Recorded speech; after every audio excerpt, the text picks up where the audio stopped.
دوستو جیسے کہ آپ جانتے ہیں ہم انسانی حقوق کی تاریخ پر بحث کر رہے ہیں اور قدیم دور میں ہم مذہبی تعلیمات، مذاہب اور انسانی حقوق پر ڈسکشن کر رہے ہیں۔ اس سے پہلے ہم نے ہندو مذہب، یہودیت، کنفیوشیس، مسیحیت اور انسانی حقوق پر بات کی ہے، اور آج کی ویڈیو میں ہم بدھ مت اور انسانی حقوق پر بات کریں گے۔ بدھ مت کی ابتدا 5ویں صدی قبل مسیح کے آس پاس قدیم ہندوستان میں ہوئی۔ اس کی بنیاد سدھارتھ گوتم نے رکھی تھی، جو بعد میں گوتم بدھ کے نام سے مشہور ہوئے۔ سدھارتھ گوتم لمبینی شہر میں پیدا ہوئے تھے، جو موجودہ نیپال میں واقع ہے۔ ان کا تعلق شاکیہ قبیلے کے ایک شاہی خاندان سے تھا۔ سدھارتھ گوتم کو شاہی روایات کے مطابق ابتدائی زندگی میں دنیا کے مصائب اور مشکلات سے بچانے کے لیے گھر میں رکھا گیا۔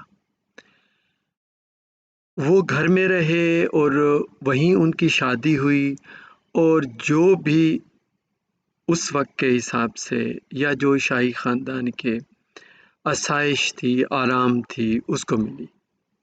تاہم جب وہ 29 سال کے ہوئے تو پھر وہ محل سے باہر نکلے، اور جب وہ باہر نکلے محل سے تو اس نے دیکھا کہ کوئی شخص بیمار ہے اور مسائل میں ہے، غربت ہے، کھانے کا نہیں ہے، اور اس نے دیکھا کہ بڑھاپے میں لوگ تکلیف میں ہیں اور لوگ مر رہے ہیں، موت کو اس نے دیکھا۔ تو یہ جو زندگی کے حقائق تھے ان سے اس سے پہلے وہ واقف نہیں تھا، اور جب وہ محل سے باہر نکلا پھر اس نے یہ سارے مسائل، مصیبتیں جو انسانوں کے اوپر آتی ہیں وہ اس نے دیکھی۔ تو اس تجربے نے اس پر گہرا اثر ڈالا اور اسے انسانی مصائب کے حل کی تلاش میں اپنی مراد یافتہ زندگی کو ترک کرنے پر مجبور کیا۔ تو اس نے یہ فیصلہ کیا کہ یہ جو میری زندگی ہے، جس میں آسائشیں ہیں، مراتیں ہیں، میں ان کو ترک کرتا ہوں اور ان مصیبتوں کا حل کیا ہے وہ تلاش کرتا ہوں۔ سدھارتھ گوتم نے شدید روحانی مشق اور مراقبے کا راستہ اختیار کیا۔ مراقبے کرنے لگا۔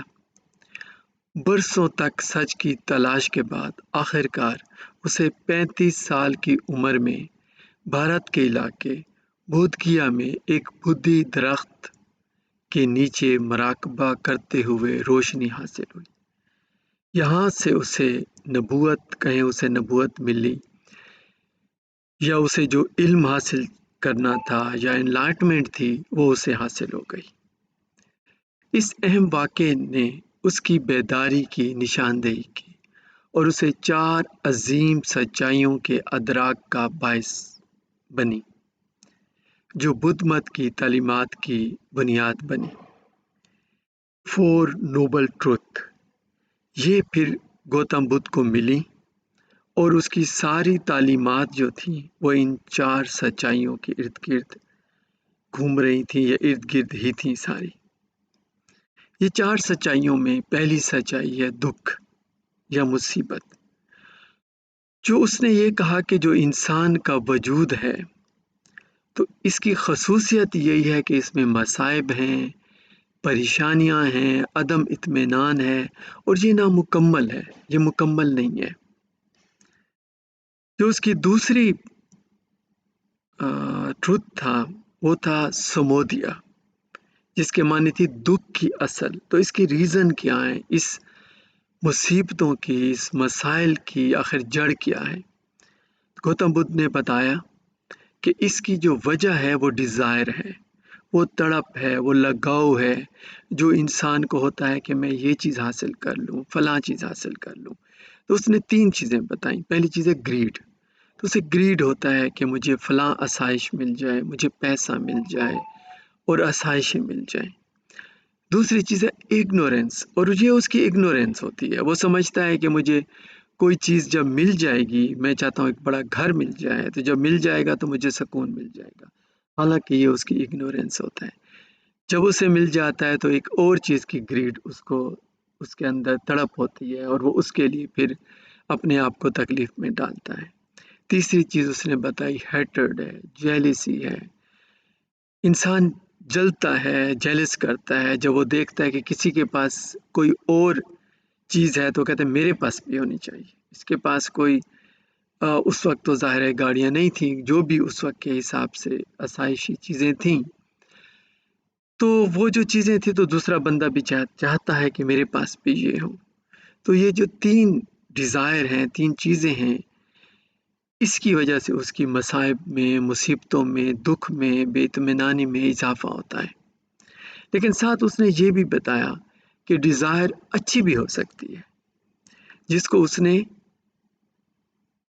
چانڈا کا نام دیا۔ اب اسے اگر اس کی پروننسیشن میں کوئی غلطی ہو تو اسے میں معذرت چاہتا ہوں۔ جو پہلے والی ڈیزائر تھی جس میں گریڈ تھا، اگنورینسی تھی، ہیٹر تھا، اس کو تناہا کہا جاتا ہے، اور جو دوسری ڈیزائر ہے، جو اچھی ڈیزائر ہے، اسے چندا کہا جاتا ہے۔ تو اس ڈیزائر میں جیسے آپ کی خواہش ہو کہ مجھے علم ہو، ڈیزائر آف نالج ہے، لوگوں کی خدمت کرنے کی ڈیزائر ہے، تو یہ ایک اچھی ڈیزائر ہے۔ تیسری چیز جو گوتم بدھ نے بتائی وہ تھا نرودھا۔ نرودھا کا مطلب تھا کہ تکلیف کا خاتمہ۔ اب یہ جو دکھ ہے، تکلیف ہے، اس کا خاتمہ کیسے ہوگا؟ تو اس کے لیے اس نے نروانا کا نام دیا کہ نروانا سے ختم ہوگا، یا جو آپ کی تڑپ ہے اسے بجھانا ہوگا، ایکسٹنگوش کرنا ہوگا۔ اور جو چوتھی جو ٹروتھ ہے وہ میگا ہے کہ تکلیف کے خاتمے کا راستہ کیا ہے۔ تو جو گوتم بدھ نے راستہ بتایا وہ راستہ یہ تھا کہ 8 پرنسپل ہیں، 8 قانون ہیں جس پر عمل کر کے آپ ان مصیبتوں سے چھٹکارا حاصل کر سکتے ہیں۔ ان میں پہلی انڈرسٹینڈنگ ہے کہ آپ کو سمجھنا ہے یہ بدھ مت یہ ہوتا کیا ہے، علم حاصل کرنا ہے جسے سمادھتی کا نام کہا گیا، اور اس میں بھی میں یہی گزارش کرتا ہوں کہ اگر مجھ سے پروننسیشن میں غلطی ہو تو مجھے معاف کریں۔ دین انٹینشن ہے کہ آپ کی نیت ہے وہ صاف ہونی چاہیے، پازیٹیو ہونی چاہیے، جسے سما سن کپا کا نام دیا گیا۔ پھر سپیچ ہے کہ آپ جو بھی بولیں سچ بولیں، جسے سما ویکا کا نام دیا گیا۔ پھر ایکشن ہے کہ آپ نے عمل کرنا ہے، سما کمانتا کا نام دیا گیا۔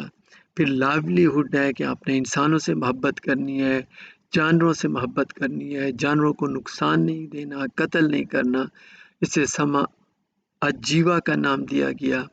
پھر ایفرٹ ہے، آپ نے محنت کرنی ہے، جسے سما ویاما کا نام دیا گیا۔ پھر مائنڈ فلنس ہے کہ آپ نے اپنے دماغ کو استعمال کرنا ہے، پازیٹیو استعمال کرنا ہے، سما ساتھی اس کو کہتے ہیں، سما ساتھی۔ دین کنسنٹریشن، آپ نے توجہ کے ساتھ کام کرنا ہے۔ تو یہ 8 پرنسپل ہیں، اور کنسنٹریشن کو سما سمادھی کہا جاتا ہے۔ تو ان 8 پرنسپل پر یا رولز پر آپ عمل کر کے جو سکون ہے وہ حاصل کر سکتے ہیں۔ گوتم بدھ نے اپنی زندگی کے بقیہ سال اپنی بصیرت کی تعلیم دینے اور سنگھا کے نام سے مشہور ایک خانقاہی برادری قائم کرنے میں گزارے۔ اس کی تعلیمات، جسے دھرم کہا جاتا ہے، ذہن سازی، اخلاقی طرز عمل، مراقبہ اور حکمت عملی کے اصول پر زور دیتی ہے۔ بدھ مت آہستہ آہستہ پورے ہندوستان میں پھیل گیا، اور بعد میں بدھ راہبوں اور تاجروں کی مشنری کوششوں سے پورے ایشیا میں پھیل گیا۔ آج بدھ مت دنیا بھر میں پیروکاروں اور کمیونٹیز کے ساتھ ایک عالمی مذہب ہے۔ ہم اپنی اگلی ویڈیو میں بدھ مت اور انسانی حقوق کے ریلیشن شپ پر بات کریں گے۔ شکریہ۔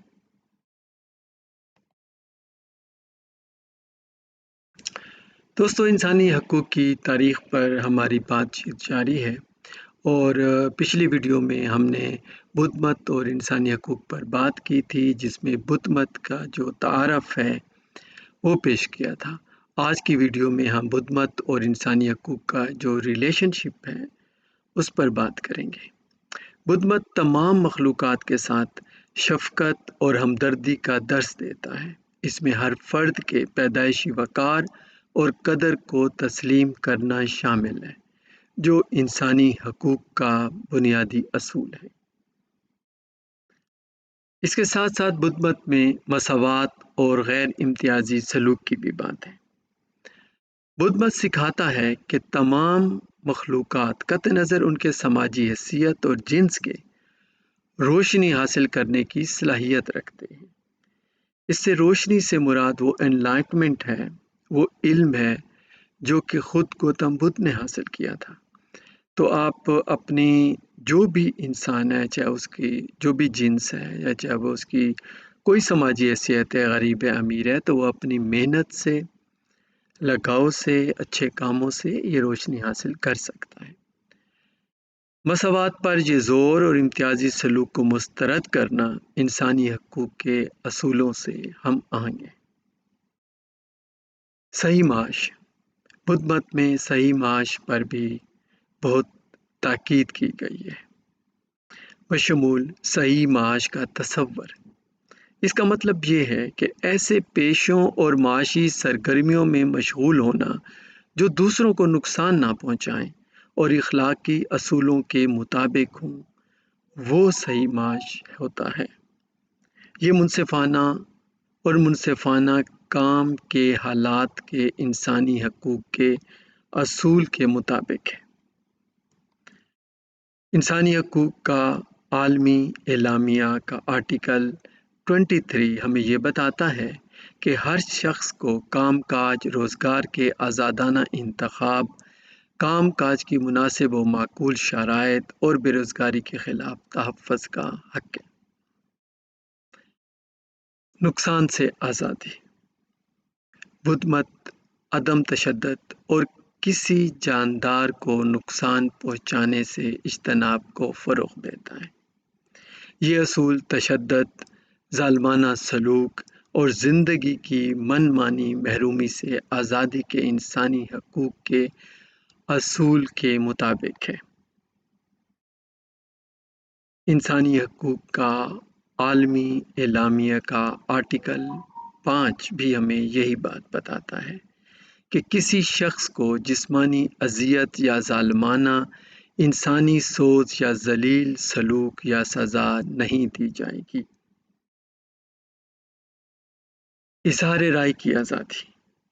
بدھ مت تحقیق اور تنقیدی سوچ کی حوصلہ افزائی کرتا ہے۔ بدھ مت کی بنیادی تعلیمات عقیدہ کو مسلط نہیں کرتی ہے اور اس کے بجائے انفرادی تلاش اور تفہیم کی حوصلہ افزائی کرتی ہے۔ یہ سوچ ضمیر اور مذہب کی آزادی کے انسانی حقوق کے اصول کے مطابق ہے۔ انسانی حقوق کا عالمی منشور کا آرٹیکل 18 ہمیں یہی بات بتا رہا ہے کہ ہر انسان کو آزادی فکر، آزادی ضمیر اور آزادی مذہب کا پورا حق ہے۔ اس حق میں مذہب یا عقیدے کو تبدیل کرنے اور پبلک میں یا نجی طور پر تنہا یا دوسروں کے ساتھ مل جل کر عقیدے کی تبلیغ، عمل، عبادت اور مذہبی رسمیں پوری کرنے کی آزادی بھی شامل ہے۔ تو جو باتیں بدھ مت ہمیں اتنے پہلے، تقریباً 2000 سال پہلے بتا رہا ہے، وہی باتیں ہمیں UDHR بھی بتا رہا ہے۔ تو اس کے اندر بدھ مت اور انسانی حقوق میں ایک مطابقت آپ کو نظر آئے گی۔ ہم اپنی اگلی ویڈیو میں اسلام اور انسانی حقوق پر بات کریں گے۔ شکریہ۔